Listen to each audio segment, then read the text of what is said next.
నిరుద్యోగులందరికీ నిరుద్యోగ భృతి ఎవరు అవసరంలా? నిజమండి. నిరుద్యోగ భృతి ఎందుకు ఇవ్వాలి?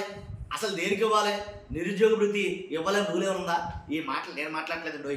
ఎలాగంటే శాసన మండలి సాక్షిగా శాసన మండలిలో గౌరవ కొంతమంది ఎమ్మెల్యేలు ఎమ్మెల్సీలు మాట్లాడిన మాటల్లో ఇవి కొన్ని మాటలు. ఎందుకంటే వైఎస్ఆర్సీపీ ఎమ్మెల్సీ అడిగిన ప్రశ్నకి సమాధానంగా మీరు ఎంతమందిని నిరుద్యోగుల్ని గౌరవ భృతి ఇవ్వడానికి ఐడెంటిఫై చేశారు, కాబట్టి ఎంతమందిని గుర్తించారు, ఎంతమందికి ఇవ్వబోతున్నారు, అలాంటి పనులు ఏమన్నా జరిగినాయా అని ప్రశ్నిస్తే దానికి కూటమి ఎమ్మెల్సీ మంత్రి గారు దానికి సంబంధించిన వాళ్ళు చెప్పిన సమాధానాలు ఏంటంటే, గౌరవ భృతి ఇంకెందుకు, రాష్ట్రంలోకి కొన్ని లక్షల కోట్ల పెట్టుబడులతోటి పరిశ్రమలు వస్తున్నాయి, చాలా దాని ద్వారా కొన్ని లక్షల ఉద్యోగాలు అయితే కనుక కల్పించబోతున్నాం, కాబట్టి ఇంకా గౌరవ భృతి అనేది లేదు అని అన్నారు.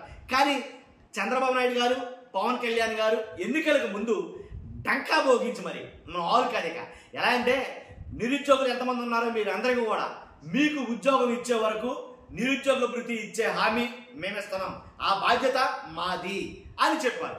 కాబట్టి నిరుద్యోగ భృతి నిరుద్యోగులకి ఇచ్చారంటే కనుక ఇదిగో సంవత్సరం అయిపోతా వస్తుంది, ఇంకా ఇప్పుడు వరకు ఎవరికి ఇవ్వాలా, అలాగని ఎవరైనా గుర్తించారంటే అలాంటి దాఖలాలే లేవు. మరి నిరుద్యోగ భృతి ఎందుకు ఇవ్వట్లేదు స్వామి అని అడిగితే కనుక నిరుద్యోగ భృతి ఇవ్వాల్సిన పని ఏంటండి, ఎందుకు ఇవ్వాలి, దేనికి అసలు నిరుద్యోగ భృతి అనే సమస్య లేదు. ఎందుకంటే కొన్ని లక్షల కోట్లతోటి కొన్ని లక్షల పెట్టుబడులతోటి కొన్ని ఫ్యాక్టరీలు కొన్ని సంస్థలు ఆంధ్రప్రదేశ్కి లైన్లో క్యూలో నిలబడి ఉన్నారు ఆల్రెడీ పెట్టుబడి పెట్టడానికి. సో అవన్నీ ఉద్యోగాలు కల్పనే కదా, కొన్ని లక్షల ఉద్యోగాలు అయితే కనుక ఇవ్వబోతున్నాం, అలాంటప్పుడు నిరుద్యోగ వృత్తితో పనేముంది అని చాలా చాకచక్యంగా చెప్పారు కూటమికి సంబంధించిన నాయకులు ఎమ్మెల్సీలు మంత్రులు కూడా. నిజంగా చాలా ఆశ్చర్యం వేసింది. అవునా క్యూలో నిలబడ్డారా, ఫ్యాక్టరీలు క్యూలో నిలబడ్డాయా ఉద్యోగాలు ఇవ్వడానికి, ఉద్యోగాల కల్పనకి? అదేం లేదు. కాకపోతే వాస్తవం ఒకటైతే కనుక చంద్రబాబు నాయుడు గారు ఒక విషయం చెప్పాలి. ఎలా అంటే కొంతమంది నిరుద్యోగులకి అయితే కనుక హ్యాపీ, ఎందుకని డిఎస్సి తీయబోతున్నారు ఏప్రిల్ మొదటి వారంలోని చంద్రబాబు నాయుడు గారు ఫిక్స్ చేశారు, దాంట్లో ఎలాంటి డౌట్ లేదు.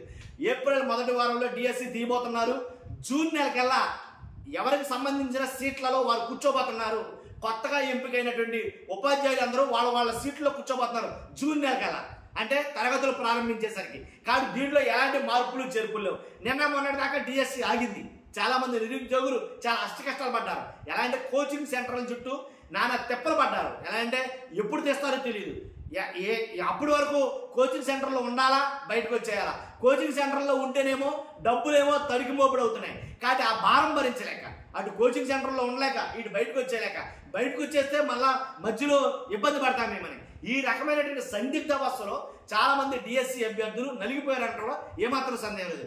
మొత్తానికి ఎట్టకేలకి తెరదించినట్టు అయింది. ఎందుకంటే చంద్రబాబు నాయుడు గారు ఏప్రిల్ మొదటి వారంలో డిఎస్సి ఇచ్చేస్తున్నాం, డిఎస్సి నోటిఫికేషన్ ఇచ్చేస్తున్నాం అని ఎప్పుడైతే అనౌన్స్ చేశారో వాళ్ళకి వాళ్ళ పొలాల్లో మొలకలు వచ్చినాయని చెప్పాలి.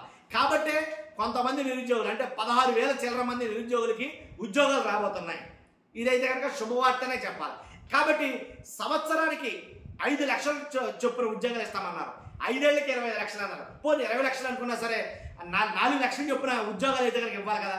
కాబట్టి 4 లక్షల ఉద్యోగాలు ఈ సంవత్సరానికి సరిపడా 4 లక్షల ఉద్యోగాలు ఇస్తారా, ఇచ్చేసారా, ఎప్పుడు ఇస్తారు అని అంటే ఈ ప్రశ్నలు ఏంటి కూడా సమాధానాలు లేవు.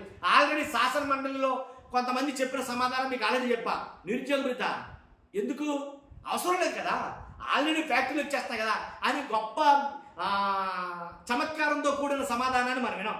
కాబట్టి నేను అనేది ఏంటంటే 100% కొంతమందికి అయితే వెసులుబాటు కలగబోతుంది డిఎస్సి ద్వారా.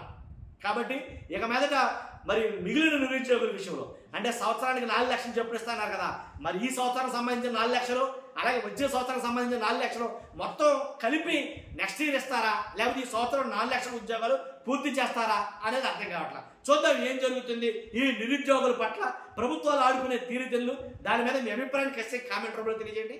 మీరు కామెంట్ చేస్తే మీ మనసులో ఏముందో నాకు తెలుస్తుంది, దాన్ని నేను సదా గౌరవిస్తాను. అంతేకాదు కొత్త వాళ్ళైతే మా ఛానల్ పక్కాగా సబ్స్క్రైబ్ చేయండి, ఫస్ట్ లైక్ చేయండి, నాకు మోటివేషన్ ఉంటుంది, ఎక్కువ మందికి ఇన్ఫర్మేషన్ జరుగుతుంది. Thank you very much.